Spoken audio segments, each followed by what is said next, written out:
Il semblerait que parfois dans notre monde, il y ait une justice divine. Alors parfois, cette justice est donnée par le mauvais, mais derrière cette main, il y a le grand, le très grand. Je vais vous parler de l'histoire d'un jeune mec qui, foncièrement, dans sa courte vie, n'aura fait que le mal. Une sorte de Joe Dalton, sans le côté festif et Far West. Il a fait des choses ignobles, et il est parti vers un monde meilleur. En tout cas, meilleur pour les autres dans celui-ci. Pour lui, je ne sais pas. Tout ça se passe aux États-Unis et plus précisément à Los Angeles. Alors, une petite intro, je sais qu'il agace certains, mais qui moi me ravit, et après, je vous dis tout.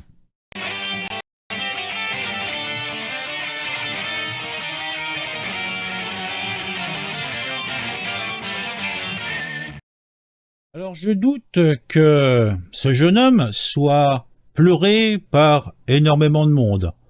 Sans doute par une mère aimante, peut-être un petit peu trop faible, peut-être par un frère ou une sœur, je ne sais pas s'il faisait partie d'une fratrie, ou si il était enfant unique. En tout cas, il semblait avoir quelques soucis comportementaux. De sa vie, il aura fait pas mal de crasses. En tout cas, au moins 2 qui sont arrivés jusqu'à nous.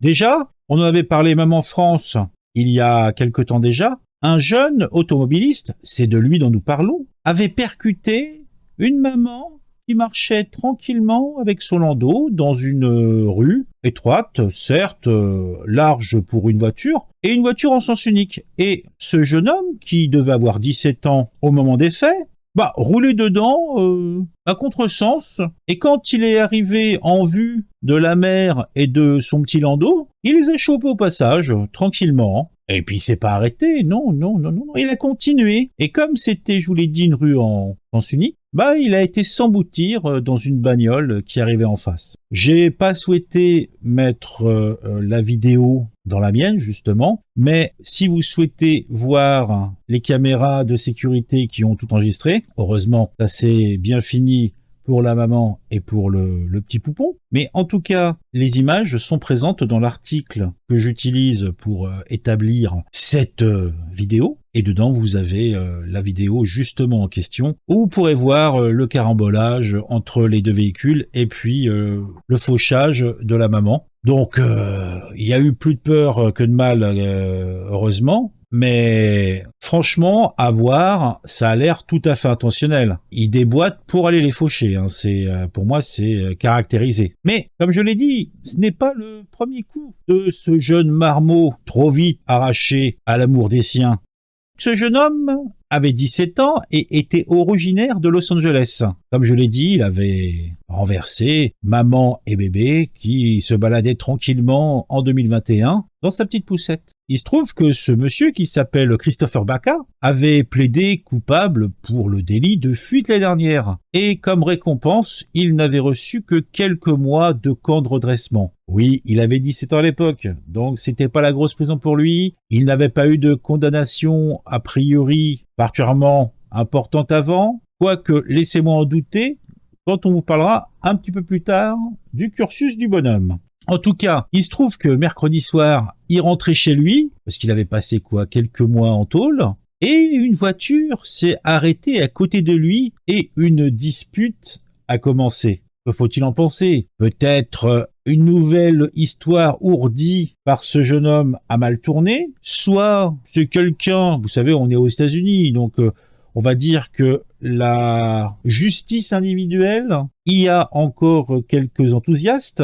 En tout cas, la dispute a éclaté selon les témoins et quelqu'un qui était présent dans ce véhicule a ouvert le feu. Oui, le feu. Et puis a pris la fuite, comme Christopher Baca, ce jeune homme de 17 ans, avait pris la fuite il y a quelques mois. En tout cas, c'est pour ça que je parlais de justice divine, le corps sans vie du jeune homme a été retrouvé. Il avait été blessé par balle dans cette allée de Palmadel. Alors, est-ce que l'histoire se finit bien? Peut-être. En tout cas, la jeune mère qui avait fini par déménager de Los Angeles, car franchement, Los Angeles c'est cool, mais elle préférait s'éloigner de cet état et cette ville où la politique de tolérance à l'égard de la criminalité lui semble un petit peu trop visible et supportée. Elle préférait, je pense, élever son poupon dans un endroit plus propice et protégeant mieux ses citoyens. Sans doute un endroit où le port d'armes est toléré. Parce que je pense que maman, elle aurait sorti le gun, elle aurait disjoncté le tout. Ah bah, les États-Unis,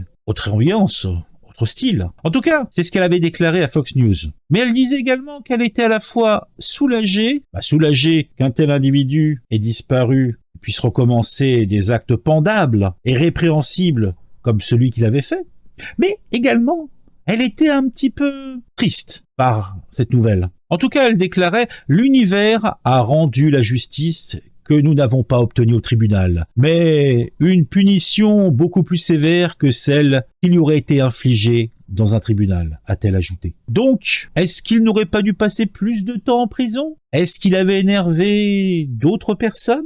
On ne sait pas. En tout cas, cette affaire a fait les gros titres de la presse nationale aux États-Unis l'année dernière, lorsque le bureau du procureur de Los Angeles avait demandé une peine de 5 à 7 mois dans un camp de probation pour mineurs. Alors que manifestement, comme je l'ai dit, les vidéos de surveillance, que vous pouvez consulter en suivant le lien dans la description vers l'article original, laissaient à penser qu'il y avait, a priori, plutôt une tentative manifeste d'homicide. L'adolescent, est-ce qu'il était encore adolescent? On ne sait. Était déjà en liberté surveillée. Et oui, il était déjà en liberté surveillée. Donc c'était déjà un bonhomme qui était pas très clean, qui était pas très classe. Et pourquoi il était en liberté surveillée? Je vous le donne en mille, il avait empoisonné la boisson d'une lycéenne. Eh ouais, il avait empoisonné la boisson d'une lycéenne, tranquille. Et il était en liberté surveillée du coup. Il avait uniquement ou seulement 15 ans quand il avait fait ce truc-là. Donc déjà, il avait un pédigré intéressant. Je pense que la société et l'humanité tout entière,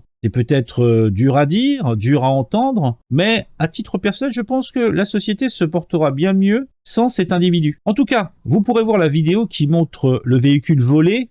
Ah oui, accessoirement, le véhicule était volé. Donc il roulait à contresens dans une rue à sens unique. Il a percuté la maman qui promenait son petit chou en bas âge dans une poussette. Alors, comme il a tenté de fuir, une automobile dans un pick-up a percuté le véhicule du suspect de plein fouet. Voilà, vous savez tout. C'est attristant, consternant, et somme toute, j'avouerai que, comme je l'ai dit, je ne verserai pas une larme pour ce monsieur, et je pense que vous non plus, à part si vous avez le cœur sensible, et vous êtes de ceux qui aiment à ce que le monde soit un monde de paix, mais une paix pour ceux qui sont violents, pour ceux qui ne respectent pas les règles, pas une paix pour ceux qui aiment la nature, les petits oiseaux, les mamans qui baladent leurs petits bouts de chou dans une poussette. Moi, je fais plutôt partie de ceux-là. Bon, on se retrouve bientôt pour une nouvelle vidéo. Si vous le souhaitez, vous pouvez mettre un j'aime. Enfin, j'aimerais que vous le souhaitiez. Vous pouvez mettre un commentaire sous la description pour dire ce que vous pensez de cette histoire. Et pourquoi pas, soyons fous, abonnez-vous et cliquez sur la cloche pour savoir quand je sors une nouvelle vidéo. Alors, comme vous le savez, j'ai fait un live hier, vous ne le savez pas. Je fais un live au moins une fois par semaine et je souhaite le faire le vendredi entre 21h et on va dire minuit, 23h, minuit. Donc n'hésitez pas à aller sur ma chaîne secondaire ou sur Twitch pour me voir. N'hésitez pas et notez ça dans vos calendriers. On se retrouve bientôt pour une nouvelle vidéo sur un sujet qui m'a intéressé et qui, je l'espère, vous intéressera.